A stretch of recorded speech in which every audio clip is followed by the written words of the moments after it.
Les prophéties de Marie Giuliani sur l'avenir de l'Amérique ont un poids inquiétant, une résonance qui, au fil du temps, s'est transformée d'un écho lointain en un appel urgent.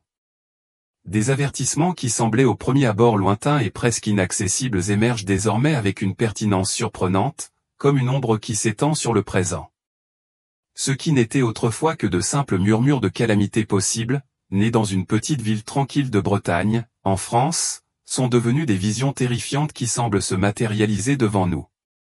Les tragédies qu'elle prédisait il y a plus de 70 ans, et qui étaient autrefois considérées comme de simples spéculations, sont désormais présentées comme des menaces imminentes qui ne peuvent plus être ignorées.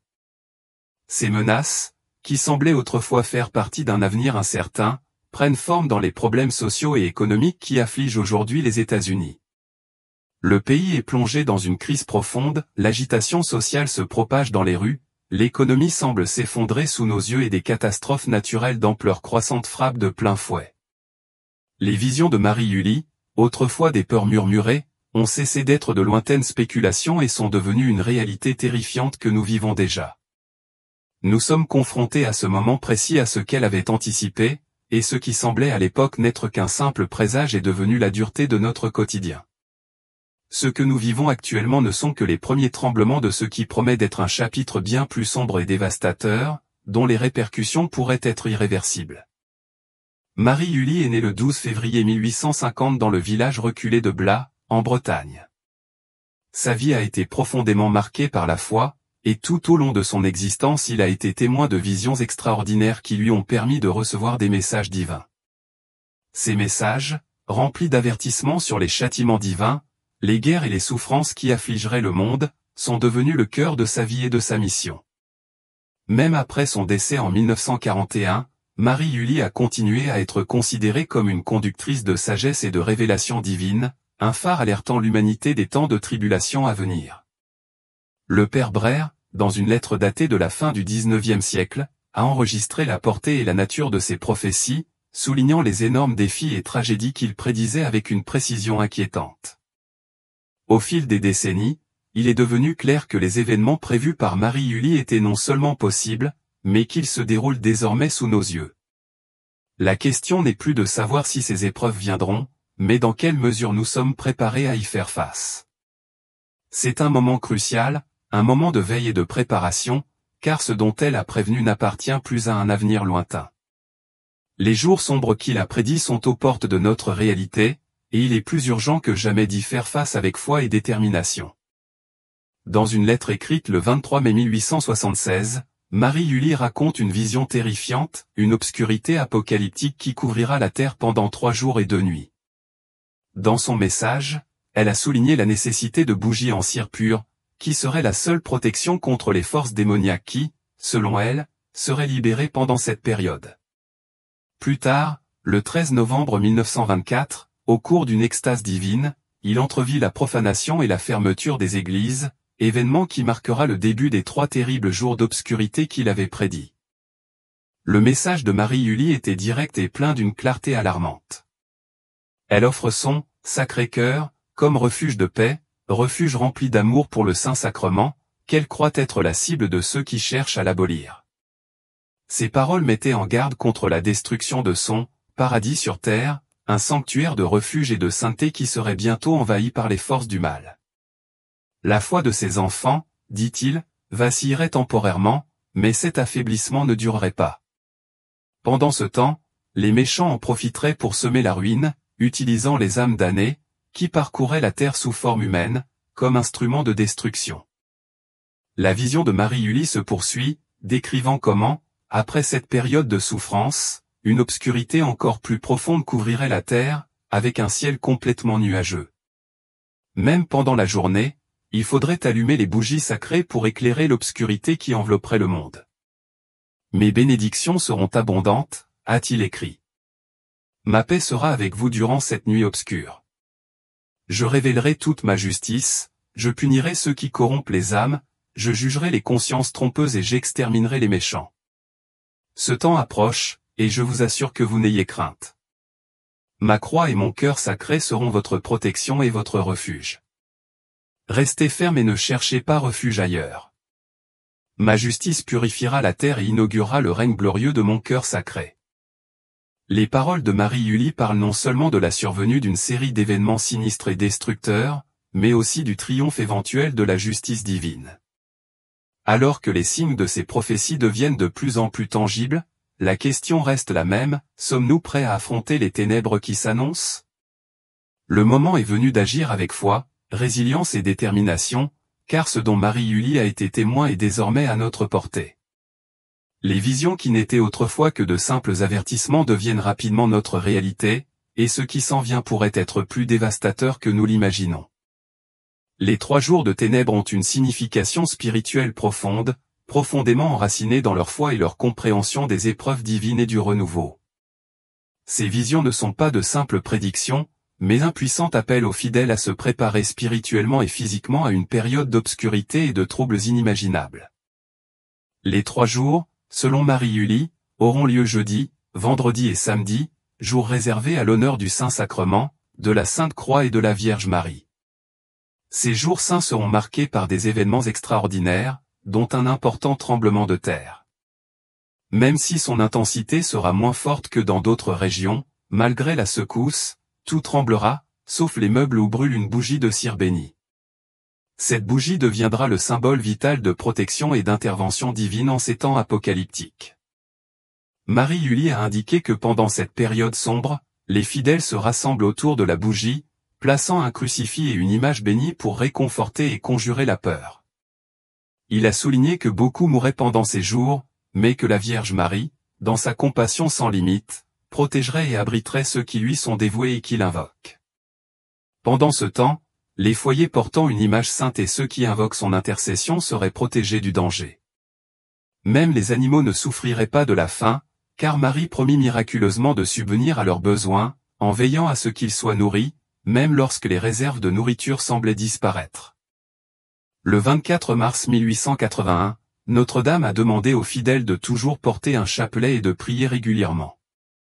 Cela garantissait que ceux qui restaient fidèles seraient en sécurité, même si le monde qui les entourait sombrait dans le chaos. Même avec les fenêtres et les portes scellées, vos biens resteront protégés. Les cieux, prévint-il, seraient en feu et la chaleur du ciel apparaîtrait si intense qu'il semblerait que tout le ciel soit en feu. Cependant, pour ceux dont les maisons étaient éclairées par une bougie bénie, aucun éclair ne pouvait entrer et aucune force démoniaque ne prévalait.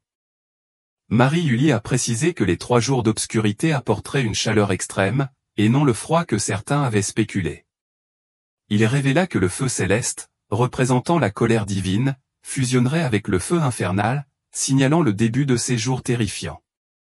Un dernier signe précédera l'événement, une nuit glaciale, remplie de grêle et d'éclairs, marquant le dernier avertissement de la terre avant le début du châtiment total. La terre serait enveloppée dans l'obscurité totale, alors que les forces de l'enfer se déchaîneraient sur elle. Le tonnerre et les éclairs seraient si écrasantes que ceux qui n'auraient pas la foi périraient de simple terreur, incapables de supporter l'horreur. Pendant toute cette période d'obscurité totale, Marie-Julie a souligné qu'il serait crucial que personne n'ouvre ses fenêtres. Regarder la terre ou être témoin des horribles transformations qui s'y produisaient provoquerait une mort instantanée. Le ciel brûlerait de feux célestes et infernaux, et la terre elle-même tremblerait et se fissurerait. Pendant ces 3 jours, la seule lumière qui apporterait protection et espoir serait la lumière de la bougie bénie. Ce serait la bougie bénie qui devrait rester allumée dans chaque foyer. Aucune autre lumière, ni artificielle ni naturelle, ne serait suffisante. La bougie, avec sa lumière sacrée, deviendrait l'emblème de la grâce et de l'espérance divine, offrant un refuge contre les ténèbres accablantes. Il est important de rappeler que ce n'est pas le moment de compter sur des miracles pour allumer les bougies. Le message de Notre-Dame était clair, elle n'aurait pas révélé ses instructions si Dieu avait eu l'intention d'allumer miraculeusement les bougies pour nous. Il est essentiel de prendre des mesures proactives, en veillant à ce que chaque foyer soit prêt avec les préparatifs nécessaires. Les 3 jours d'obscurité sont fixés à une heure précise, jeudi, vendredi et samedi, et seront précédés de 2 jours d'obscurité, soit environ 37 jours avant. C'est durant ces 2 jours que les bougies devraient être allumées, probablement à partir du mercredi soir précédant l'événement. Bien qu'il ne soit pas essentiel de bénir les matchs, cela peut être fait pour une plus grande dévotion, si on le souhaite. Dans une autre révélation du 8 décembre 1882, il fut clair que personne ne survivrait en dehors d'un refuge sûr.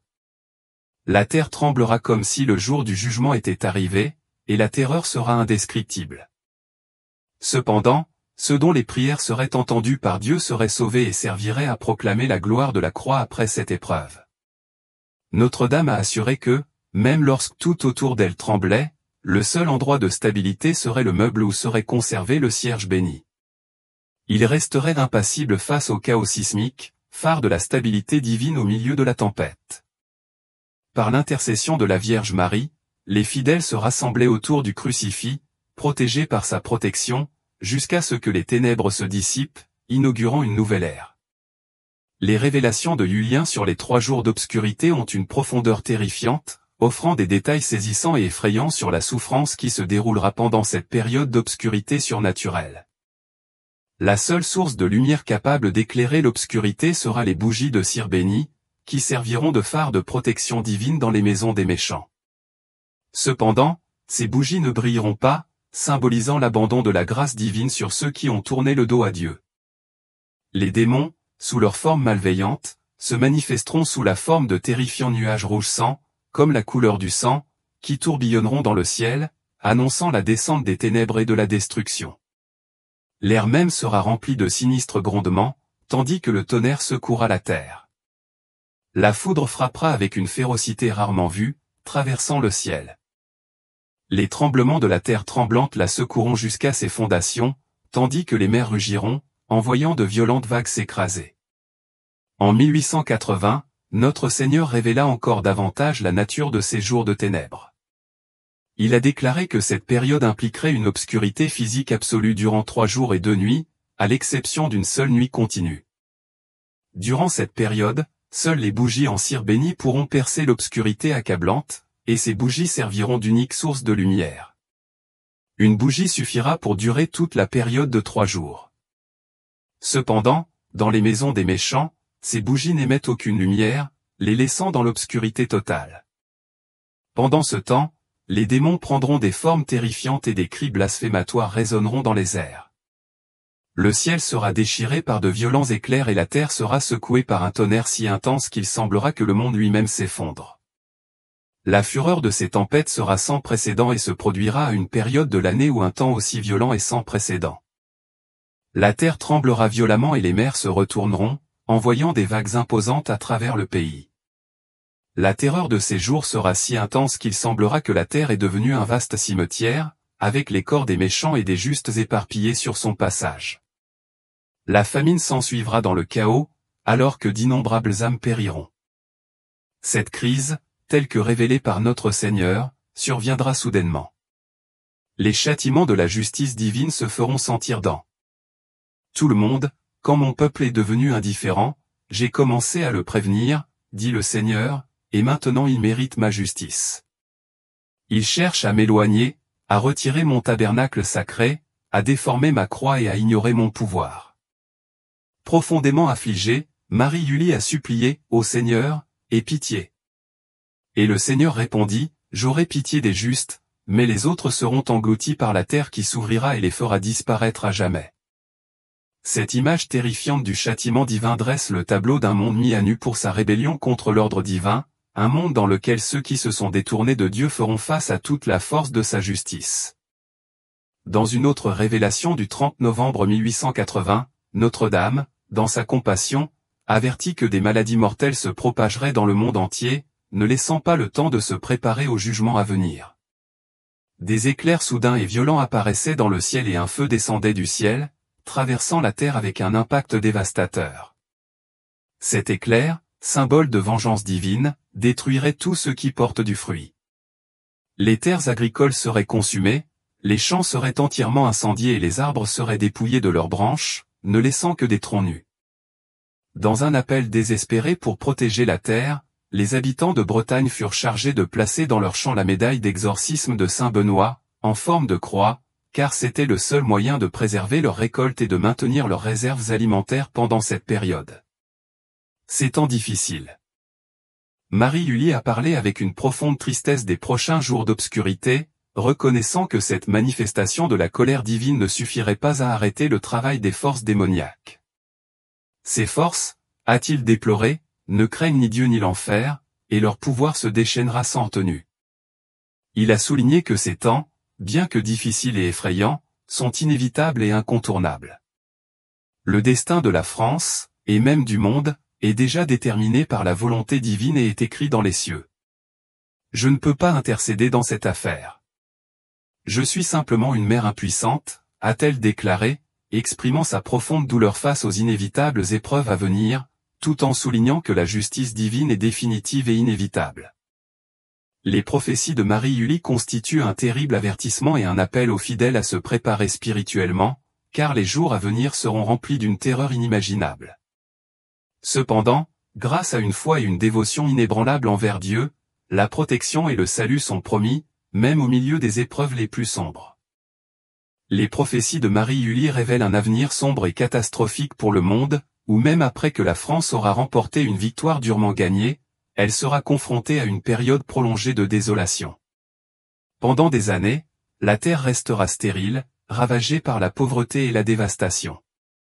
Même si la nation endure ces épreuves, il y aura un espoir sous-jacent sous la forme de prières qui apporteront des bénédictions au milieu de la douleur. Cependant, toute l'étendue de la justice divine n'a pas encore été révélée. Le message de Notre-Dame aux fidèles se termine par une promesse de miséricorde, « Mon fils et moi ferons preuve de miséricorde pendant cette longue période de repentance. » Dans les années à venir, les cieux feront sentir leur présence, manifestant des signes de justice divine sur toute la terre. Les nations lointaines souffriront de mauvaises récoltes et une pluie de feu incessante réduira en cendres les terres fertiles. Dans les régions où cohabitent chrétiens et musulmans, le châtiment divin sera particulièrement sévère, aggravant encore les souffrances de ceux qui se sont éloignés de Dieu. La France subira également un châtiment divin. Pendant 3 ans, les récoltes du pays seront mauvaises et les champs de maïs, autrefois abondants, se faneront ou ne pousseront plus du tout. Les fruits de la terre s'assombriront et les vers les infesteront, dévorant leurs entrailles avant qu'ils ne mûrissent. Le centre de la France sera dévasté par le tonnerre divin et la région subira de fréquents et violents tremblements de terre. La terre tremblera jour et nuit pendant 43 jours, tandis que l'océan se déchaînera violemment, envoyant des vagues gigantesques et des inondations catastrophiques à travers le pays. Ceux qui endureront ces épreuves seront perdus à jamais, leur vie et leur âme étant irrévocablement scellées par leur désobéissance. Avant les 3 jours d'obscurité, le monde connaîtra une séquence d'événements violents et contre nature. La nuit d'hiver glacial sera suivie d'un vent chaud du sud, accompagné de fortes grêles. Ce ne sera qu'un prélude à une tempête d'une puissance inimaginable qui ébranlera jusqu'aux montagnes. Lorsque les 3 jours d'obscurité arriveront enfin, ils seront marqués par des éclairs si intenses et fréquents qu'ils brûleront le ciel, provenant de nuages brûlants et réduisant en cendres tout ce qu'ils touchent.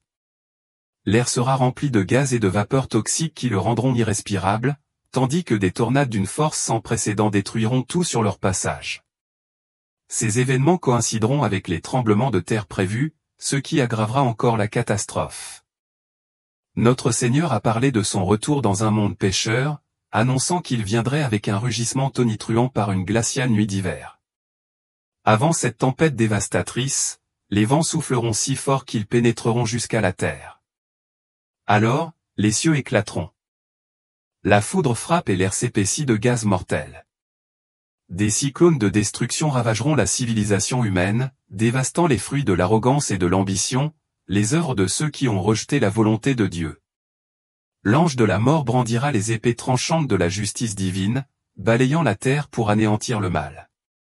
L'enfer lui-même tentera de détruire les justes par la tromperie et les forces obscures. La révélation de Marie-Julie contient un sévère avertissement.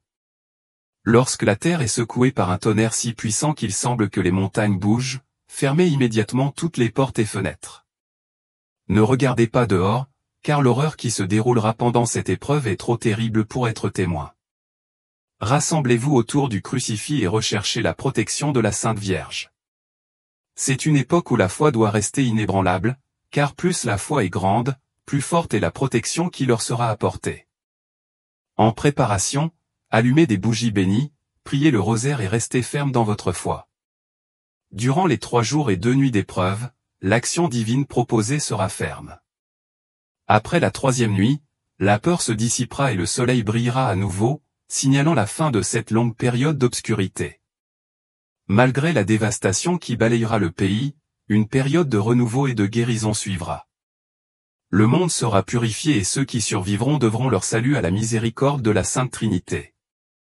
Ces survivants doivent remercier Dieu pour leur protection et leurs soins. Le Seigneur établira son royaume de paix, un royaume glorieux où son nom sera loué de l'aube au crépuscule. Les survivants, bien que peu nombreux, seront témoins d'une nouvelle ère de lumière divine, où le monde renaîtra des cendres du jugement. Les 3 jours d'obscurité se produiront dans la seconde moitié de l'hiver dans l'hémisphère nord, lorsque les jours sont encore courts mais commencent à s'allonger. Ces jours n'auront donc pas lieu en décembre, mais au début de l'année. Avant cet événement, nous connaîtrons une canicule méridionale, accompagnée de fortes grêles. Puis la nuit deviendra soudain froide, ponctuée de tonnerres et d'éclairs dans les montagnes. Cela servira de signal à chacun pour qu'il ferme ses portes et fenêtres. Les 3 jours d'obscurité se poursuivront jeudi, vendredi et samedi.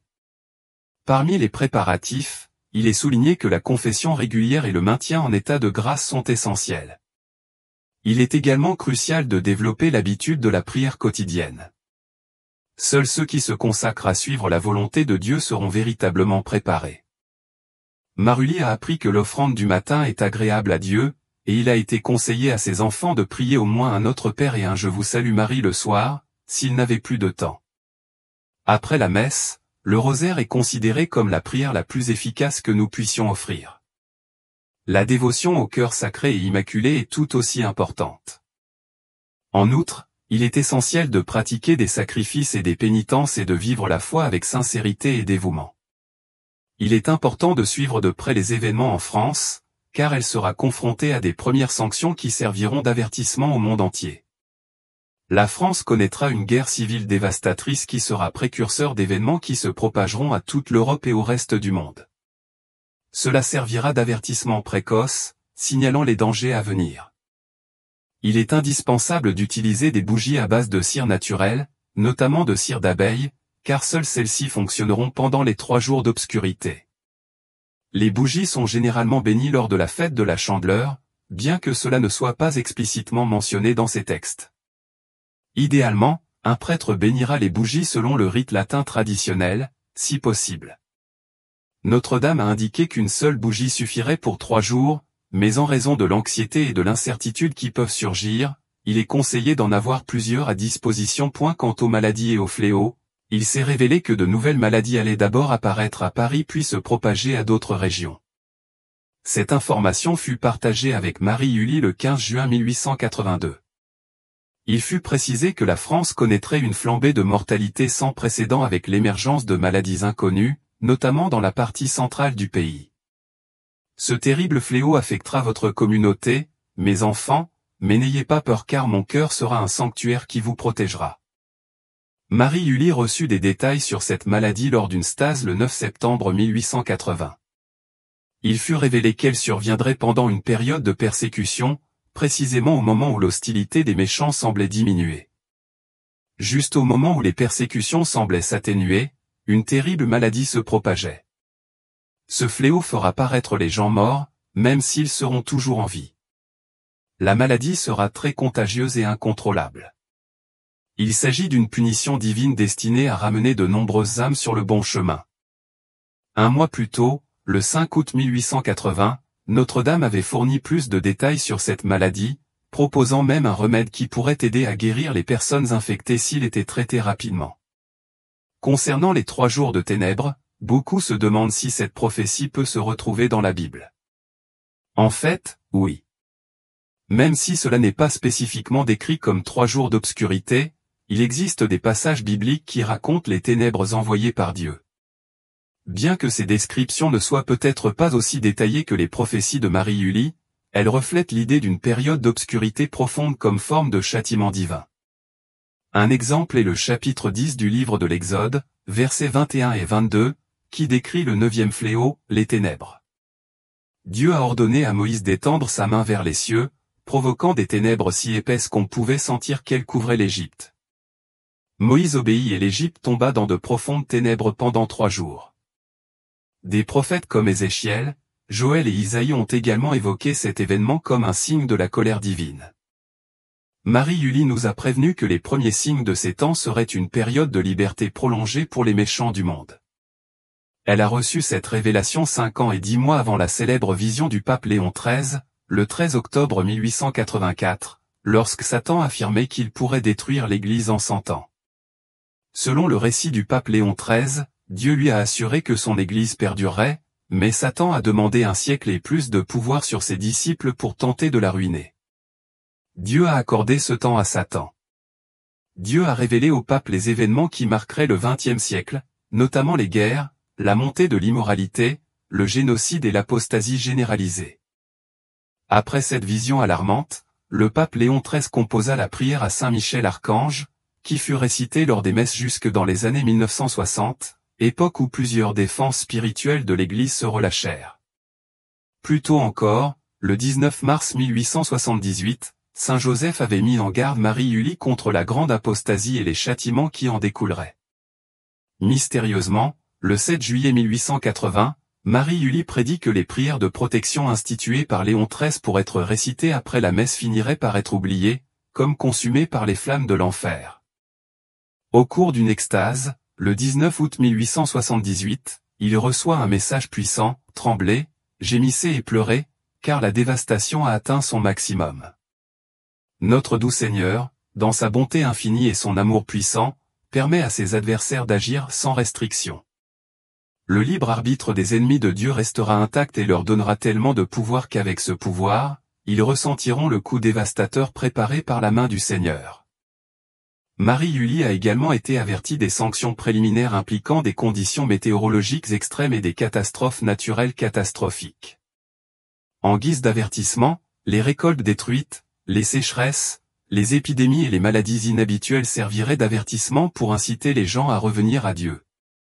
Elle a averti que même les dirigeants de l'Église seraient affectés par ces sanctions. En août 1878, Saint Vincent Ferrier apparaît à Marie-Julie et lui parle de l'affaiblissement des âmes dû à la corruption des pasteurs et des ministres. Il a mentionné que ces dirigeants seraient exposés à des scandales en raison de leur rétrogradation. Saint Vincent prévenait que, dans le cadre des mystérieux desseins de Dieu, un sérieux avertissement visible serait envoyé partout en même temps. Il a également mis en garde contre la montée de faux mystiques et de miracles trompeurs. Ces mystiques trompés croiront que leurs visions et leurs actions ont une origine divine, mais elles ne seront que de simples illusions créées par l'adversaire. La manifestation de ces événements signalera l'arrivée imminente du châtiment divin. En ce sens, Marie-Julie a eu une vision de Saint Benoît de Nursie le 26 août 1878.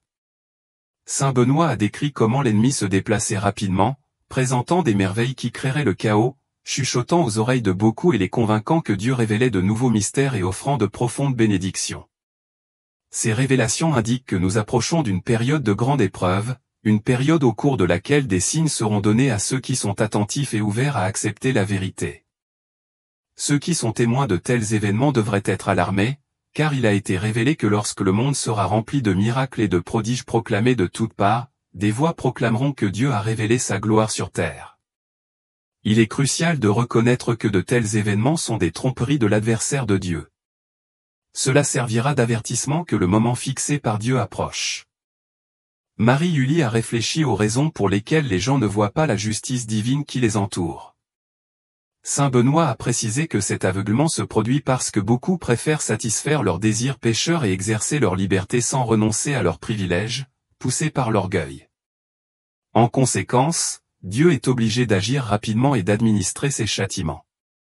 Il a également averti que l'indifférence s'intensifierait et que beaucoup abandonneraient leur foi, en particulier au sein du clergé, qui se détourneraient des véritables enseignements et se livreraient à des choses insignifiantes. Lors d'une extase le 4 janvier 1884, Marie-Julie écrivit comment, alors que l'indifférence du peuple grandissait, Dieu commença à émettre ses avertissements, déclarant qu'ils avaient désormais mérité sa justice.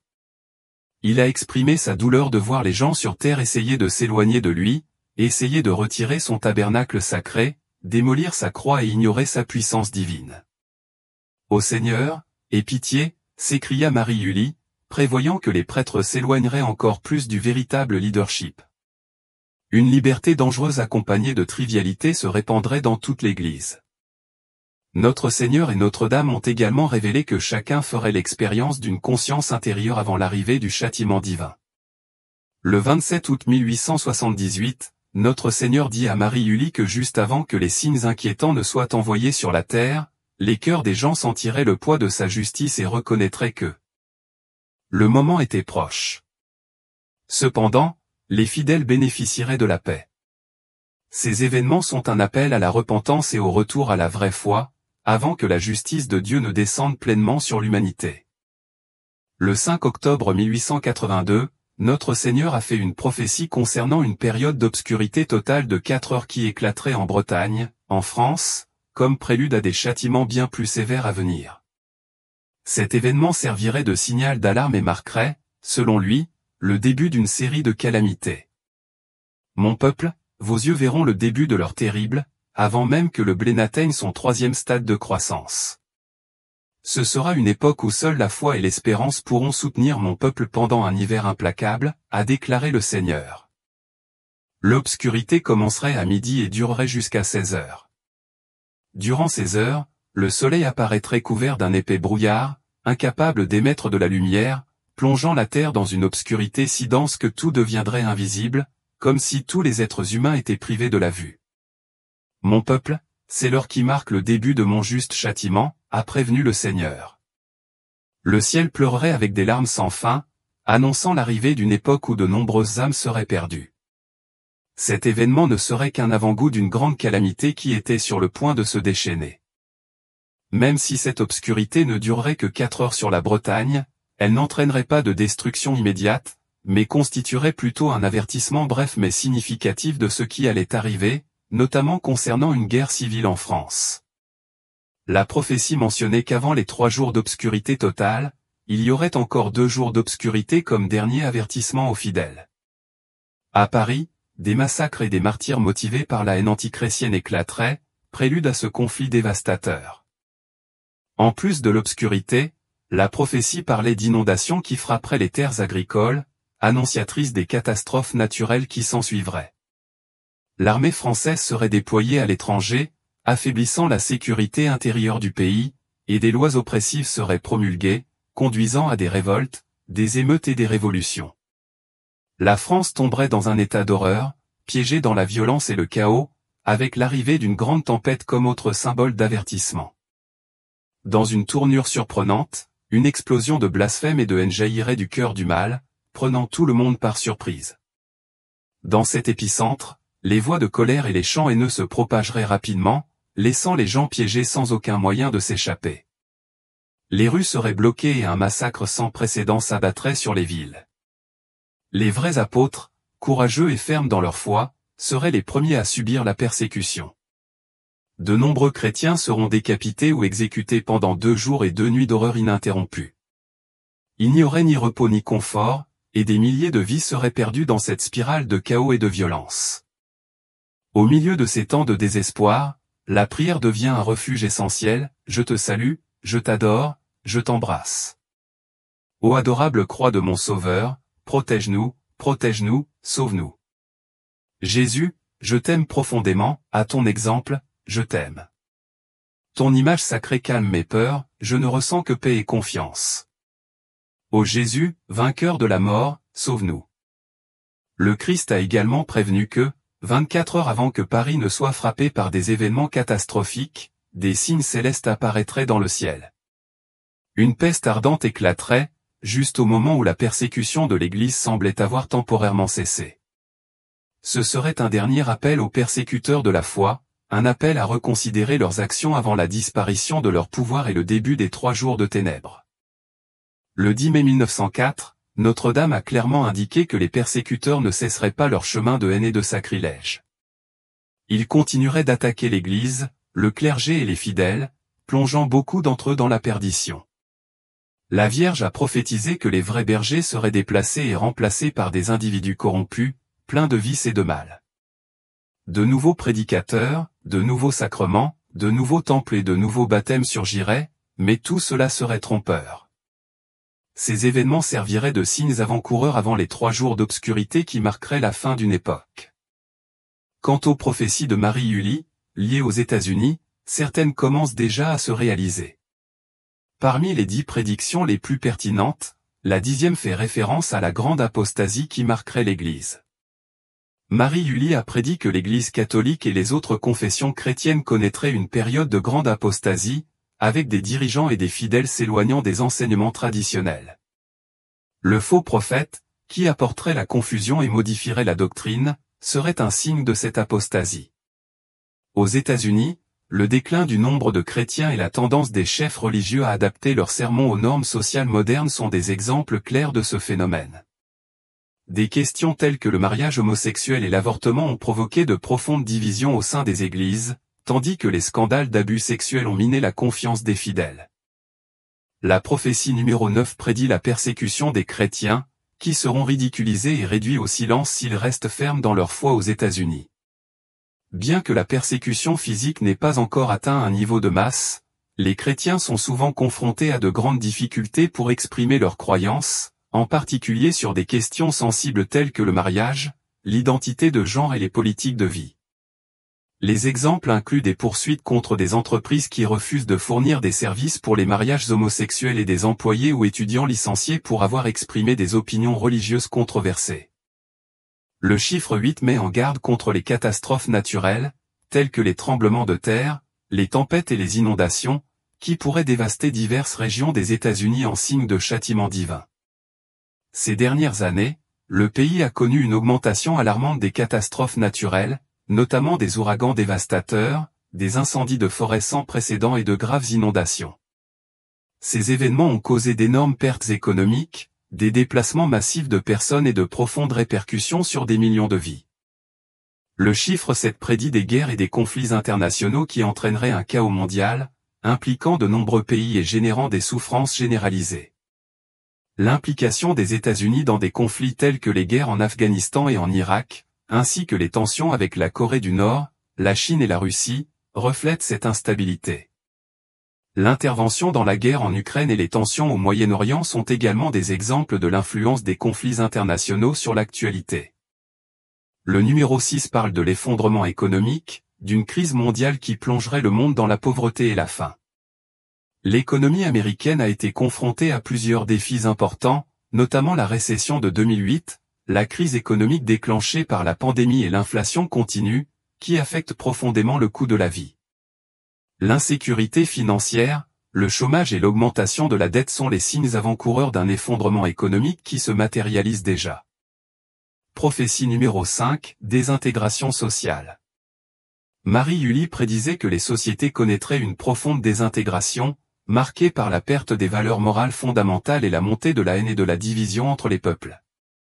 Aujourd'hui, aux États-Unis, nous assistons à une polarisation politique et sociale sans précédent, où la nation est divisée sur presque toutes les questions importantes, race, sexe, immigration, contrôle des armes à feu et politique de santé publique. Des mouvements tels que Black Lives Matter, des manifestations contre la brutalité policière et des conflits entre groupes extrémistes reflètent clairement cette fragmentation croissante. La séparation des idéologies et la méfiance mutuelle semblent dominer le tissu social de manière de plus en plus dangereuse, faisant résonner les prédictions de Marie-Julie sur la désintégration sociale avec une précision inquiétante. Lorsque les prophéties de Marie-Julie sont examinées dans le contexte des événements contemporains, sa vision de l'avenir devient encore plus terrifiante, notamment dans le cas des États-Unis, où ces avertissements semblent s'aligner sur la réalité actuelle de la société. Marie-Julie a parlé de 4 domaines clés qui constitueraient des tests fondamentaux pour l'humanité, et dans chacun d'eux, nous commençons à faire face à des défis de plus en plus intenses. Prophétie numéro 4, maladie et pandémie. Dans ses prédictions, Marie-Julie anticipait l'arrivée de grandes épidémies qui dévasteraient le monde, comme une forme de punition divine pour les péchés de l'humanité. La pandémie dévastatrice de Covid-19 aux États-Unis, qui a coûté la vie à plus d'1 million de personnes, est un sombre rappel de cette prophétie qui s'est réalisée. Cependant, au-delà de l'impact immédiat du Covid-19, de nouvelles menaces sanitaires suscitent des inquiétudes croissantes, telles que d'éventuelles épidémies de maladies infectieuses mortelles. En outre, les crises de santé mentale, qui touchent une proportion croissante de la population, perturbent profondément le bien-être de la société. La résistance aux antibiotiques, qui conduit à des infections difficiles à traiter, est un autre exemple d'une menace croissante pour notre santé publique. Tous ces problèmes reflètent l'avertissement de Marie-Julie concernant la propagation de maladies et de souffrances qui puniraient l'humanité. Prophétie numéro 3, crise familiale. Marie-Julie avait prédit un avenir dans lequel les structures familiales traditionnelles seraient gravement affaiblies, et nous observons aujourd'hui cette transformation se dérouler aux États-Unis. Les taux de divorce continuent d'augmenter, les ménages monoparentaux se multiplient et le mariage, en tant qu'institution, a perdu une grande partie de son influence sociale. Ce changement dans la dynamique familiale s'accompagne d'une redéfinition des rôles de genre et de débats intenses sur l'éducation des enfants, en particulier lorsque ceux-ci s'éloignent des cellules familiales traditionnelles. Ces signes de dissolution de la famille en tant que noyau fondamental de la société renforcent les avertissements de Marie-Julie sur l'effondrement moral et la fragmentation sociale qui accompagnent le déclin des valeurs familiales. Prophétie numéro 2, prolifération de l'occultisme et des pratiques antireligieuses. Une autre prophétie de Marie-Julie fait référence à la montée de l'occultisme et à l'abandon croissant des valeurs chrétiennes. Aujourd'hui, la fascination pour les pratiques spirituelles alternatives, telles que l'astrologie, le tarot et l'utilisation de cristaux énergétiques, est en hausse, notamment à travers les réseaux sociaux, les podcasts et la littérature spécialisée. Ces mouvements, qui promeuvent une vision du monde de plus en plus éloignée des enseignements religieux traditionnels, en particulier du christianisme, reflètent clairement la prophétie de Marie-Julie sur le déclin spirituel et l'éloignement de la foi à une époque de crise morale et spirituelle. Prophétie numéro 1, augmentation de la violence et de la criminalité. La prédiction la plus alarmante de Marie-Julie est l'augmentation de la violence et de la criminalité, un phénomène que nous connaissons déjà aujourd'hui. Aux États-Unis, les fusillades de masse, les crimes haineux et les troubles civils sont des événements de plus en plus courants. Les affrontements violents dans les rues, les attaques dans les écoles, les lieux publics et même les églises sont les symptômes d'une société de plus en plus fracturée et incontrôlée. La violence généralisée et le sentiment constant d'insécurité reflètent la fragmentation sociale contre laquelle Marie-Julie mettait en garde, un avenir dans lequel la peur et le chaos domineraient la vie quotidienne des gens. Orientation finale, dévotion au Sacré-Cœur de Jésus. Face à ce sombre panorama de crise et de souffrance, Marie-Julie a proposé une dernière orientation, un appel à la dévotion au Sacré-Cœur de Jésus. Elle a affirmé que ceux qui resteraient fidèles à cette dévotion trouveraient refuge et protection pendant les temps difficiles à venir. En revanche, ceux qui rejettent cette dévotion seront confrontés à la souffrance et à la perdition au milieu de calamités, qu'il s'agisse des conséquences dévastatrices de la guerre civile, des pandémies ou de l'augmentation de la violence. Le Sacré-Cœur, selon Marie-Julie, symbolise non seulement un refuge spirituel, mais aussi un bouclier divin qui offre protection et grâce à ceux qui restent fidèles au milieu du chaos qui fait rage autour d'eux.